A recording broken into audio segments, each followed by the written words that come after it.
মুসলিম হওয়া মানে আপনার কোনো সমস্যা থাকবে না এমনটা নয়।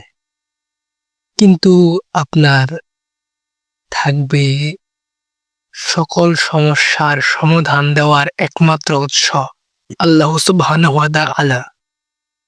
আপনি বিশ্বাস করেন যে আল্লাহ সুবহানাহু ওয়া তাআলা আপনার সকল সমস্যার সমাধান দিতে পারে, দিয়েছেন।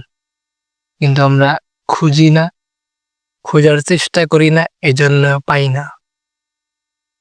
আল্লাহ রাব্বুল আলামিন আমাদের জন্য একটা কুরআন দিয়েছেন, পৃথিবীর শ্রেষ্ঠ কিতাব, যেখানে আপনার জীবনের সকল সমস্যার সমাধান রয়েছে। কিন্তু আপনি খুঁজতেছেন না। এজন্য আপনার সমস্যার সমাধান হচ্ছে না। আর আপনি আল্লাহর কাছে চাইতেছেন না। যার কারণে আপনার সমস্যার সমাধানও হচ্ছে না।